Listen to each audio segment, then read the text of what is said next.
When peaceful aliens discovered why Earth is called a death world, the crystal spires of the Federation Council chamber stretched toward the violet sky of Nexus Prime, their surfaces reflecting the desperate faces of delegates from across the galaxy. Ambassador Zephyr of the Ethereal Collective stood at the center of the Great Hall, his translucent form flickering with anxiety. Around him, representatives from 100 worlds watched in growing horror as the holographic display showed system after system falling to the Crimson Plague. The tide has consumed Kepler 442, Zephyr announced, his voice carrying the musical quality of his species. 7 billion Veltar, gone in 3 days. Their entire biosphere converted into more plague mass. The ethereal being gestured to the display where a one-screen world now pulsed with an angry red glow. The infection spreads faster than our fastest ships can travel. High Counselor Vextar of the Zentari Federation leaned forward, his forearms trembling. His scaled hide had lost its usual golden sheen, now appearing dull with fear. Our greatest biological weapons have failed. The plague adapts to every toxin, every virus, every form of cellular disruption we deploy. It learns from our attacks and becomes stronger. The hall erupted in panicked chatter. The crystalline hierarchy's representatives chimed in harmonic distress, while the gas-based Nebula Confederation's atmospheric suits glowed with agitation patterns. For 3 months, the galaxy's greatest minds had thrown everything they had at the Crimson Tide. Advanced nanotechnology, quantum biological weapons, even reality-warping devices had proven useless against the hungry plague. In the upper observation deck, 3 humans sat quietly, largely ignored by the assembled delegates. Admiral Sarah Chen of the Earth Defense Force watched the proceedings with calculating eyes. Her weathered face bore the scars of a dozen conflicts, each line telling a story of survival against impossible odds. Beside her, Dr. Marcus Webb adjusted, his thick-rimmed glasses, his mind already working through the biological data being presented. Captain Alina Vasquez, her muscular frame relaxed but ready, observed the aliens' panic with professional interest. "They're terrified," Dr. Webb whispered to his companions. "Look at their body language. Every species here is exhibiting maximum distress signals." Admiral Chen nodded slowly. "They've never faced anything like this. Their wars are clean, their conflicts follow rules. This plague doesn't play by anyone's rules." On the main floor, Ambassador Zephyr continued his grim report. "The tide doesn't just kill, it converts. Every living cell becomes part of its mass. Every death makes it stronger. We estimate that if it continues at this rate, the entire galaxy will be consumed within 2 years." Prime Researcher Kilmoth of the Scientific Coalition raised one of his many tentacles. "The entity appears to be artificially created, though by whom or what we cannot determine. It possesses characteristics that shouldn't exist in nature. It can survive in vacuum, resist temperatures from near absolute zero to stellar core heat, and adapt to any environment within hours."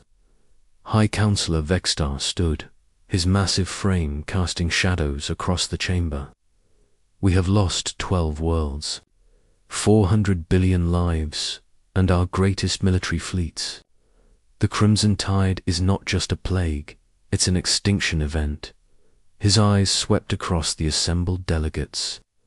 "There is one option we have not yet explored." The chamber fell silent. Every being present knew what he meant, but none wanted to voice it. The humans had been members of the Galactic Federation for only 50 years, and in that time they had been treated as curicites at best, dangerous primitives at worst. Their homeworld was classified as a Class 12 death world, a planet so hostile that most species couldn't survive their 4 minutes without life support. Ambassador Zephyr's form flickered more rapidly, betraying his inner turmoil. "The death," he said finally, the words tasting bitter in his mouth. "Humanity." A wave of shocked gasps rippled through the chamber. The Veltar delegate, one of the few survivors of his species, chittered in alarm. "The humans are violent, unpredictable. They fight wars for resources, for ideas, sometimes for no reason at all. Their planet tried to kill them every day for millions of years, and instead of finding peaceful worlds to colonize, they learned to fight back." "They scare us," admitted the representative from the pacifist collective, her flower-like petals closing defensively. "Their entertainment consists of simulated violence. Their sports involve physical combat. They keep predators as companions and eat other species for pleasure." Admiral Chen felt the familiar weight of prejudice settling round the human delegation. For 50 years, they had proven their worth to the galaxy through exploration, scientific advancement, and diplomatic solutions. Yet the moment crisis struck, they were seen only as violent savages. Dr. Webb leaned forward, his voice carrying clearly through the chamber's acoustics. "You called us Deathworlders," he said, his tone calm but firm. "You banned our weapons, restricted our military vessels, and quarantined our more aggressive technologies. You demanded we conform to your peaceful standards." He stood slowly, his presence somehow commanding attention despite his unremarkable appearance. "But now that your peaceful methods have failed, you want to unleash the monsters you've spent decades trying to contain." The chamber erupted in arguments. Some delegates demanded humanity's help. Others protested against involving such dangerous beings. Through it all, the holographic display continued to show the Crimson Tide's relentless advance. High Counselor Vextar raised his hands for silence. "The reality is simple," he declared. "The Tide will reach the core worlds within 6 months. Our evacuation fleets cannot move entire civilizations fast enough. We need a solution that can fight the plague on its own terms." His 4 eyes focused on Admiral Chen. "We formally request Earth's assistance in containing and destroying the Crimson Tide." Admiral Chen stood, her movements precise and controlled. "Before we agree to anything, we need complete access to all your research, all your failed experiments, and total tactical command of any joint operations. We don't follow Federation rules of engagement when lives are at stake." Ambassador's form solidified, showing his resolve. "You would have unlimited resources, unrestricted mandate, and full Federation support. We know your species has weapons and methods we consider abhorrent, but perhaps that's exactly what we need." Dr. Webb was already accessing his portable computer, downloading terabytes of biological data about the Crimson Tide. "This is fascinating," he muttered, his eyes bright with scientific curiosity. "It's like nothing I've ever seen, but there are patterns here, weaknesses that could be exploited." He looked up at the assembled delegates. "You've been trying to cure a disease. We might need to think of this as a war between competing life forms." Captain Vasquez stepped forward, her voice carrying the authority of someone who had commanded troops in impossible situations. "How many worlds are currently infected, but not yet fully converted?" 3, Vexter replied. "But our projections show they'll be completely consumed within days." "Then we need to move fast," Chen decided. "Dr. Webb, how long do you need to develop countermeasures? Give me access to a proper laboratory and some biological samples, and I can have preliminary weapons ready within 72 hours, Webb replied. "But Admiral, What I'm thinking of creating will terrify these delegates more than the plague itself. Chen turned to address the entire chamber. Let me be clear about what you're asking. You want humanity to fight a biological war using methods your civilizations consider monstrous. You want us to weaponize diseases, deploy toxins that would horrify your scientists, and potentially sacrifice entire worlds to stop this plague. Her voice grew harder. We can do that. We've been doing that for thousands of years. But once we start, we don't stop until every trace of the enemy is destroyed. The chamber fell silent again. The weight of the decision hung in the air like a physical presence. These peaceful species were about to authorize the galaxy's most dangerous predators to unleash biological warfare on a scale never before seen. Ambassador Zephyr spoke for all of them when he said, "Do whatever is necessary. Save our galaxy."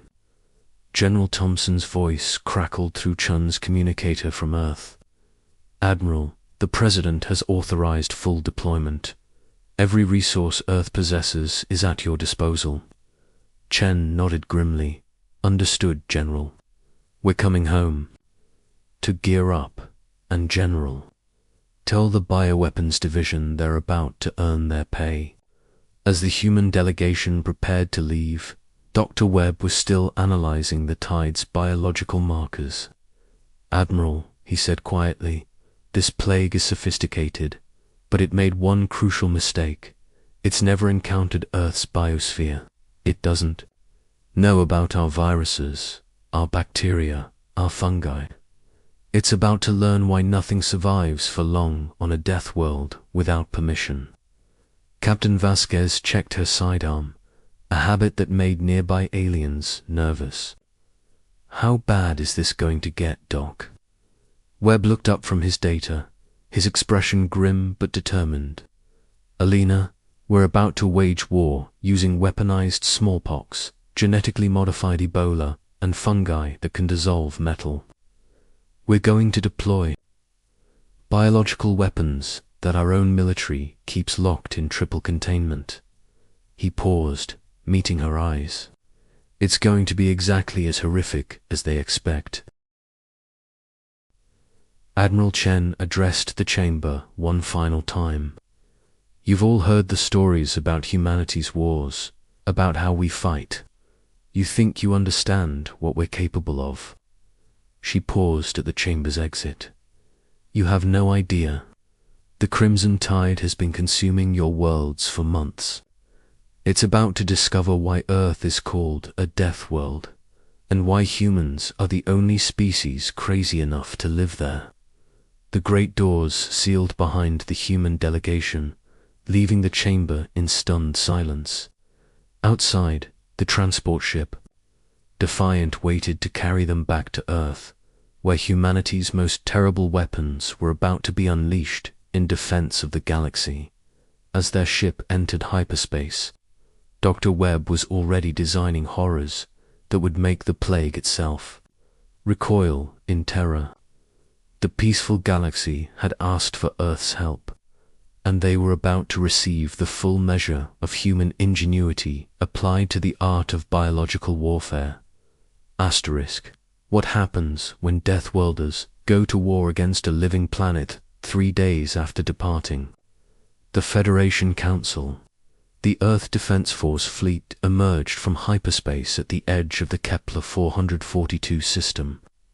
What greeted them was a sight that would haunt the nightmares of peaceful species for generations to come. The planet that had once been home to 7 billion Veltar now pulsed with malevolent life, its surface writhing with crimson biomass that reached into space like grasping tentacles. Admiral Chen stood on the bridge of the EDF Retribution, her command ship bristling with weapons that violated 17 different Federation treaties. Around her, the largest Earth fleet ever assembled maintained perfect formation. 200 warships, 50 research vessels, and a dozen ships that officially didn't exist. their purposes so classified that even Allied governments weren't told what they carried. "My God," whispered Dr. Webb as he studied the sensor readings. "The entire planetary mass has been converted. The tide didn't just consume the biosphere, it's restructuring the planet itself." His instruments detected organic compounds that shouldn't exist, biological processes that operated on a planetary scale. Captain Vasquez studied the tactical display with professional interest. How do we kill something that big? Before anyone could answer, the crimson mass on the planet's surface began to shift. Massive tendrils erupted from the surface, reaching toward the human fleet with obvious hostile intent. The tide had noticed their arrival and was preparing to add human biomass to its collection. "All ships, evasive maneuvers," Chen ordered. "Dr. Webb, are your special packages ready?"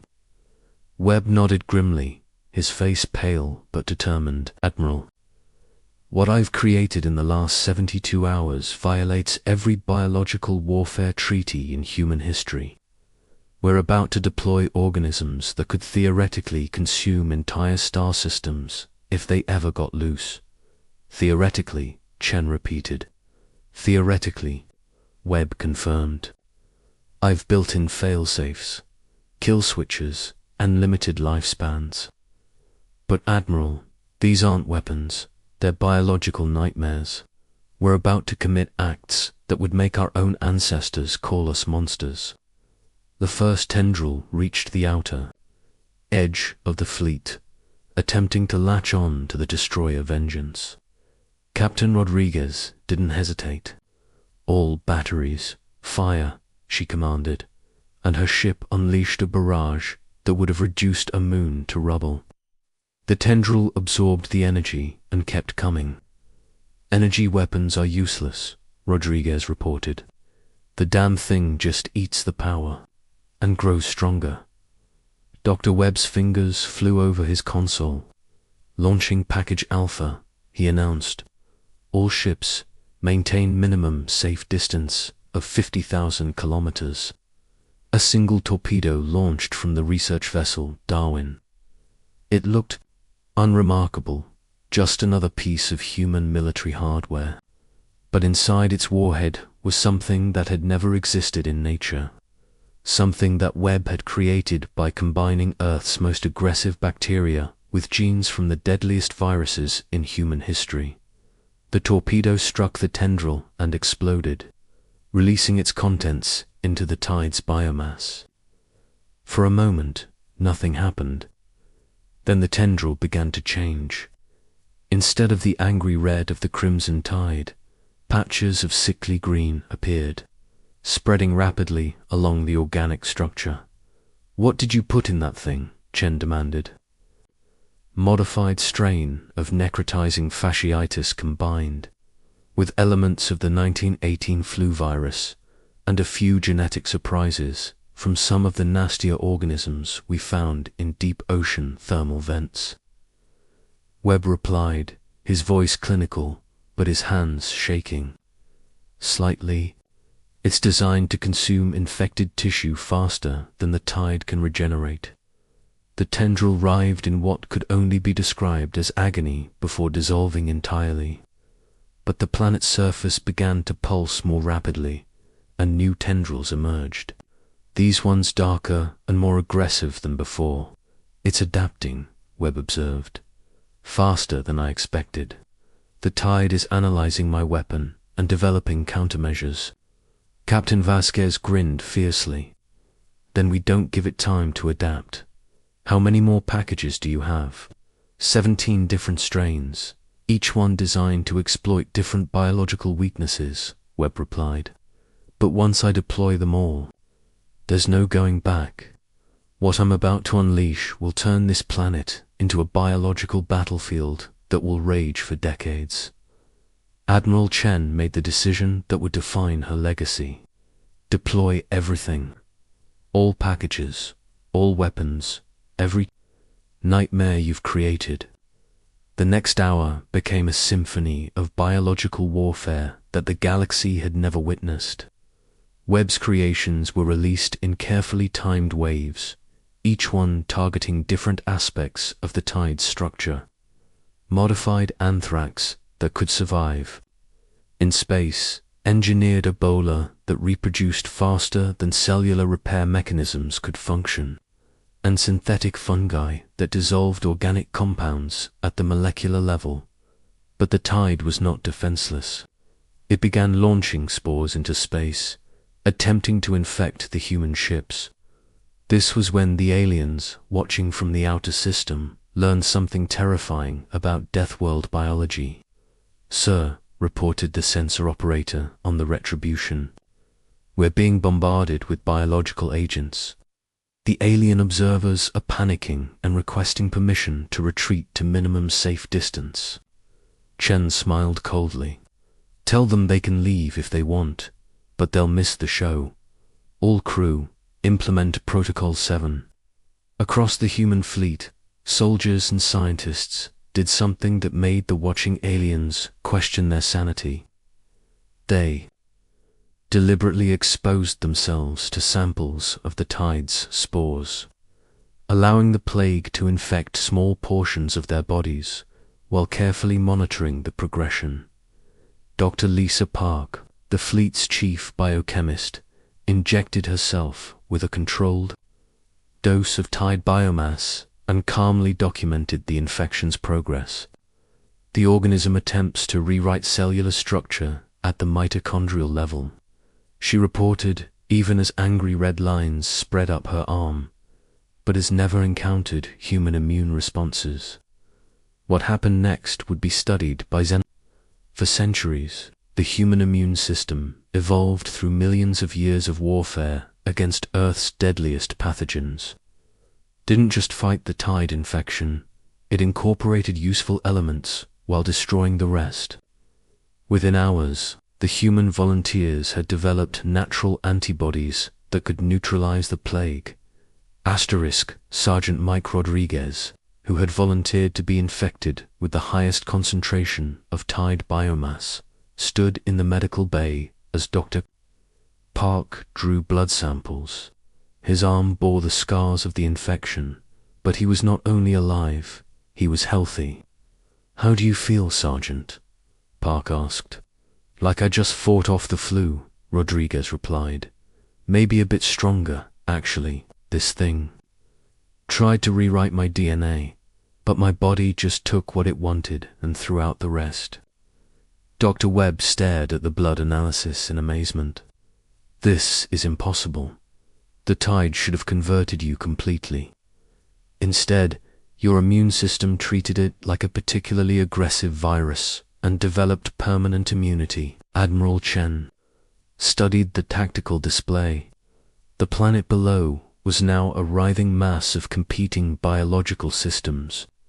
Webb's weapons were fighting the original tide for control of the biomass, creating a three-way war between different forms of life.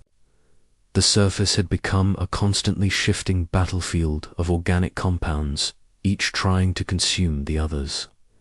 "Admiral," reported Captain Thompson from the destroyer Defiant, "we're detecting massive structural changes on the planet.